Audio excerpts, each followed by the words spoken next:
Hello everyone, welcome to my channel. Today we will discuss about the essential conditions of a valid Hindu marriage as per Section 5 of Hindu Marriage Act 1955. As per Section 21C says, it becomes applicable to all Hindus, Buddhists, Jains or Sikhs. And the Section 5 deals with the conditions for a Hindu marriage that are required to be fulfilled to consider a marriage as a valid. The first and the foremost herein factor is the monogamy, and at the time of marriage, either the parties shall not have a living spouse. Monogamy was the rule, that means it prohibits polygamy and polyandry.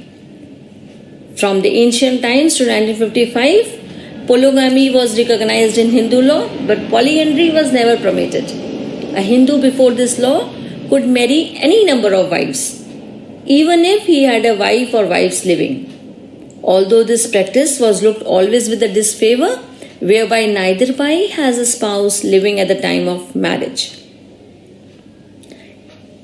इसमें ये वर्णित किया गया कि Hindu marriage 1955 में कि ना तो हस्बैंड अपनी एक से ज्यादा वाइफ्स रख सकता है और ना ही वाइफ्स जो हैं वो हस्बैंड्स को एक से ज्यादा रख सकती हैं.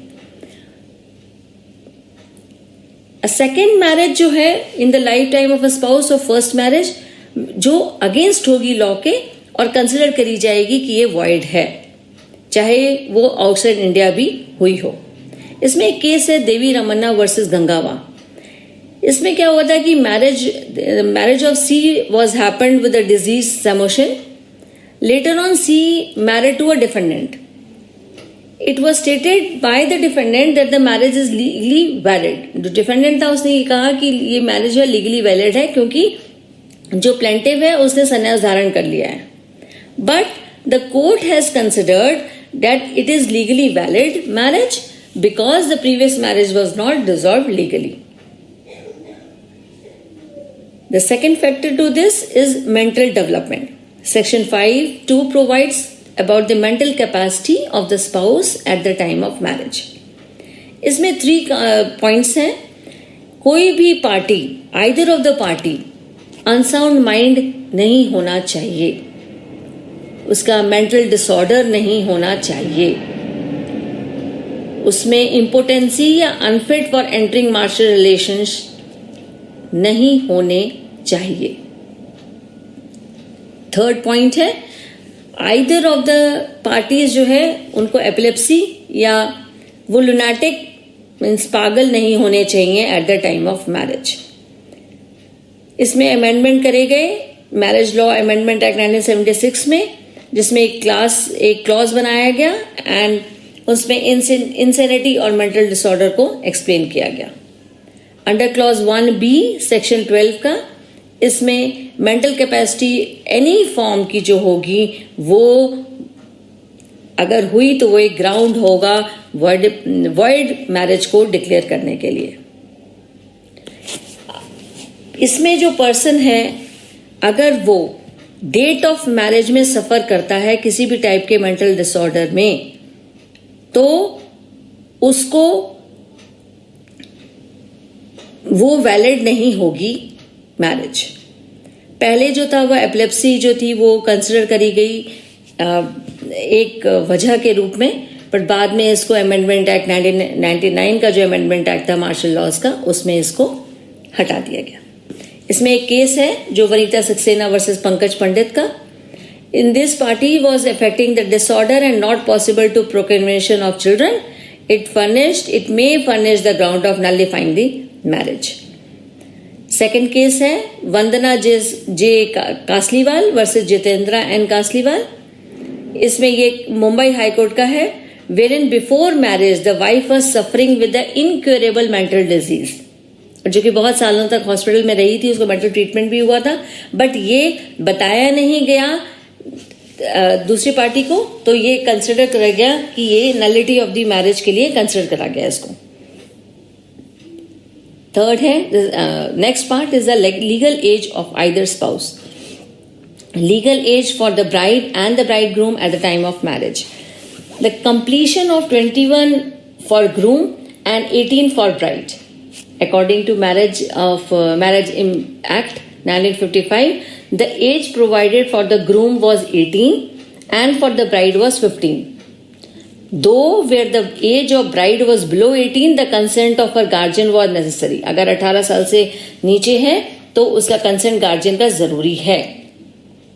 But now the Child Marriage Restraint Amendment Act 1978 has revised and the minimum age for marriage to 21 years in the case of groom and 18 years in the case of a bride. इसका एक contravention of this clause would neither render the marriage void under section 11 of this act nor voidable under section 12 of the act. इसमें एक case है यजना वालिका स्मृति mentions the girl should be यावियासम. That is the girl जो है वो उसको छोटा होना चाहिए अपने groom से. But this condition was not mandatory and it was not affected the valid marriage under the present law. No requirement of the bride should be younger. अब ये requirement जो है उसको खत्म कर दिया गया. That it is not required that bride should be younger than the bridegroom. The only consequence is punishment under section 18 of Hindu Marriage Act और जिसमें प्रोवाइड करी गई इम्प्रिजमेंट जो है वो 15 दिन की या फाइन जो है 1000 का या बोथ. अब इसका मोटिव ये था कि restraint of the cruel practice of child marriage जो कि हमारी इंडियन सोसाइटी में बहुत थी, इसको रिस्ट्रेन करने के लिए, खत्म करने के लिए, रोकने के लिए इसका एक मोटिव लिया गया. Next is the prohibited relationships that is sapinda where parties to the marriage fall with the spinda relationship and marriage come with a degree of prohibited relationship. The Act of 1955 plus जो यजना वालिका है वो prohibit करती है marriage between spinda relationship. Section 3F और G provide करते हैं definition of spinda relationship and the degree of prohibited relationship. इसमें क्या है कि जो यजना वालिका से sapinda relationship extends up to 7 degree of a father side and up to 5 degree of a mother side. But this was relaxing the degrees. Father side after some time it relaxed. The father side were 5 degrees and mother side was 3 degrees. इसमें एक case है जो कि Surjit Kaur versus Garja Singh का है और उसमें ये प्रूफ करा गया. Under section 11 of the act says the marriage if done in sapinda relationship will be null and void. Both these definitions aim to ensure the fact that Hindu marriage should not take place between the parties who are connected with each other either by ancestors or by family relationship. अब prohibited relationships में जो section 5 है इसमें हमें allow करता है कि अगर उसमें कोई कस्टम प्रिवेल किए गए और रूल रेगुलेशन क्रिएट करे गए अगर, तो ये मैरिज जो है वो उसको भी वैलिड माना जाएगा.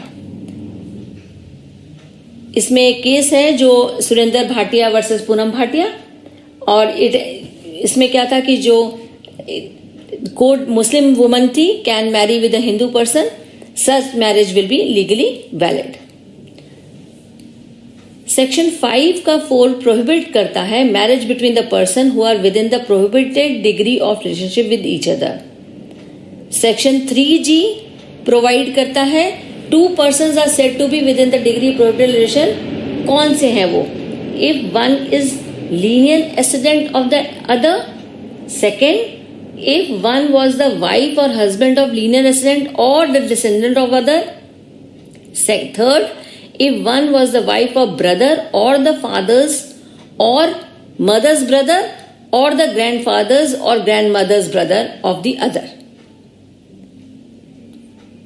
Next है if the two are brother and sister, uncle and niece, aunt and nephew or children of brother and sister or two brother and sister or two brothers or sisters. It means भाई बहन है, uncle और नीज हैं, aunt और नेफ्यू हैं या भाई बहन हैं, तो इनका जो मैरिज है वो प्रोहिबिट होगा. इसमें हम ये नोट करेंगे कि relationship by the blood relations, that is also one criteria for the prohibited relationship. In this concern relationship by half of uterine blood as well as full blood. Illegitimate blood relationship as well as legitimate, both relationship को इसमें nullify किया गया. Relationship by adoption as well as by blood and all of the terms of relationship in those clauses shall be consecuted accordingly. But if the customs or usage governing each of the parties to the marriage allows the marriage within the degree of prohibited relationship, then such marriage will be valid and binding. अगर इसमें customs हैं और इसको पूरे religiously करा गया है तो ये मैरिज जो है वो वैलिड होगी. Conclusion is this, that the marriage is very, very sacred relationship as per our Dharma Shastra that requires above mentioned conditions of a marriage to have a valid relationship, valid marriage. Every person is required to marry not only for the childbirth but also for the performance of religious and spiritual duties. In order to constitute a valid Hindu marriage under Hindu law, parties to marriage should be monogamous, should be of sound mind, major age and should be beyond prohibited degree. 4 चीजें होनी चाहिए valid marriage के लिए. Monogamy, sound health mind का, major age और prohibited degree से beyond शादी होनी चाहिए. This was according to the Hindu marriage act 1955. Certain condition has been laid for a valid marriage which gives it a form of agreement. इसको valid marriage को prove करने के लिए it was type of a agreement which is provided under the Hindu Marriage Act 1955. कि if the condition of a valid marriage is violated, then it shall have following effects. अगर ये violate किया गया तो इसके following effects होंगे. Marriage shall be void. Okay, ये कब होगी void? जब following conditions होंगी. लिविंग स्पाउस होगा, स्पिंदा रिलेशनशिप होगी, या डिग्री ऑफ प्रोहिबिटेड रिलेशनशिप होगी, या एट द सेकेंडली होगा at the time of marriage वो अनसाउंड माइंड हो, रिटार्डेड हो मेंटली हेल्थ, तो ये मैरिज जो होगी वॉइडेबल होगी. थर्ड होगा if the essential condition of age, marriage age का एसेंशियल कंडीशन ये बहुत ज़रूरी होगा, नहीं तो ये सब चीज़ें नहीं होंगी तो ये सेक्शन 18 के एक्ट में इनको पनिश किया जाएगा. It will be punishable under the section 18 of the marriage act and marriage will be considered as neither be void nor voidable. Thank you so much. I hope you have understood the section 5 of the essential conditions for section 5 Hindu Marriage Act. If you like the video, please share your views in the comment section below and also give me suggestions कि आपको कौन सी video चाहिए, किस topic पे video चाहिए. That's all for today. Bye bye.